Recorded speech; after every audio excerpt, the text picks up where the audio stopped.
Everyone, नमस्ते। यहाँलाई स्वागत छ मेरो युट्युब च्यानलमा।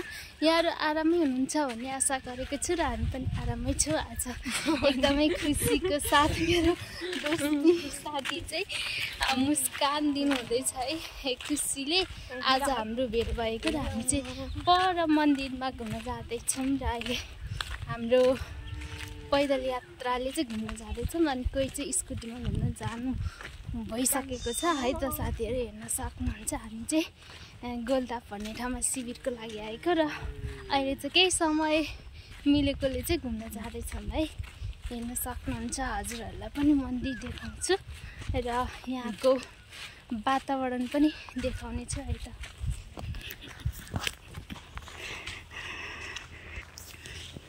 ल यहाँ सानो बाछी पनि कराइरहनु भएको छ हो। यो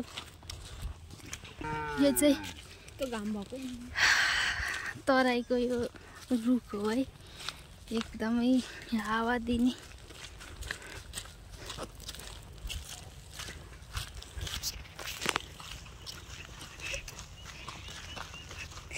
आज हामी मौसम चाहिँ एकदम राम्रो भइरहेछ, तर हल्का हल्का घाम लागिरहेको छ हो। हामी पैदल यात्राले चाहिँ खत्रै यात्रा गर्दैछौँ। आज कति दिनपछि भेट भएको तपाईँको मेरो?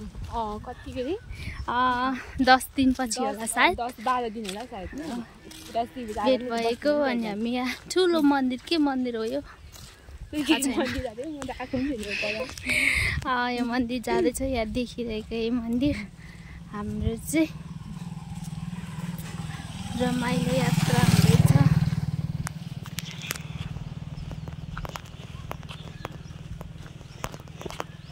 यतैबाट जाने होला।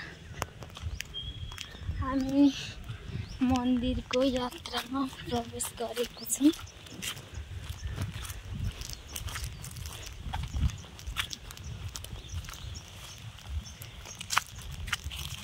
के तपाईँ धुपीहरू पनि रोप्नु भएको छ।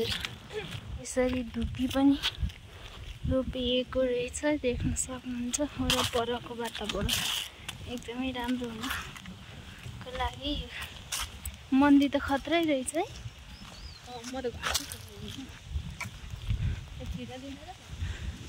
हुन्छ है।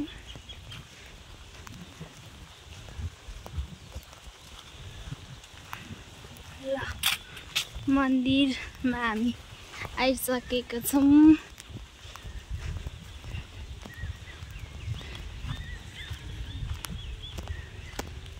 ल साथीहरू हेर्न सक्नुहुन्छ, शिवजीको मन्दिर रहेछ।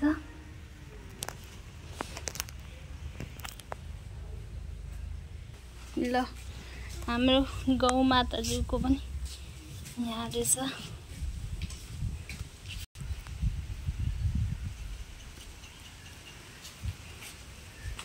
गोलदापको शिव मन्दिर यो चाहिँ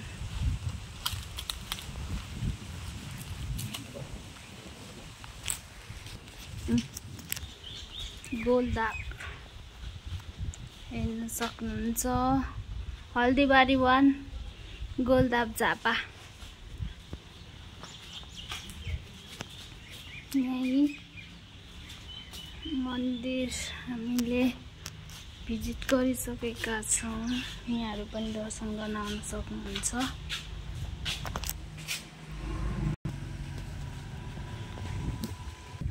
यो चाहिँ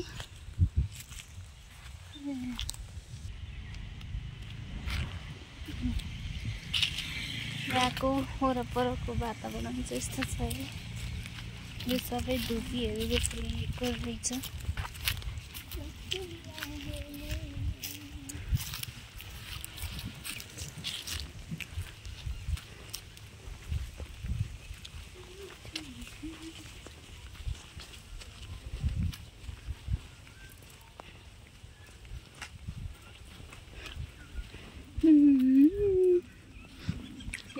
चारपल्ट खाने ठाउँ पो छ त।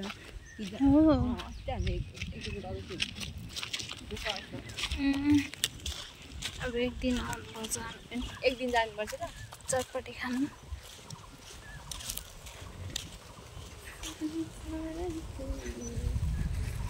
यसपालि बाटो बनाउनुहरू यो बाटो किन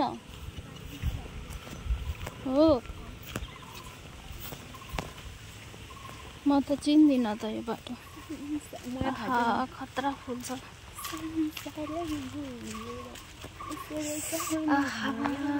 सेतो फुल ल हामी चाहिँ मन्दिर भिजिट गरेर पनि फर्किसकेका छौँ है अब घरतिर लागेको मन्दिर भिजिट गरेर अनि काम सकेर फर्केको अब फेरि अब हल अनि पर्सिदेखि हुने शिविरको लागि तयारी गर्नु छ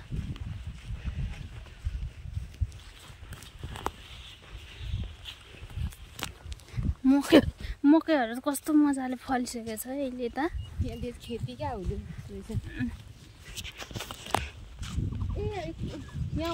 यो बाटो होइन मैले अघि भनेको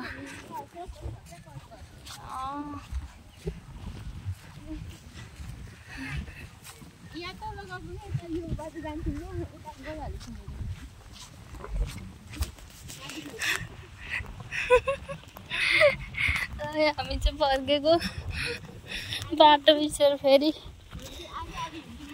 अलि बाटो हिँड्दैछौँ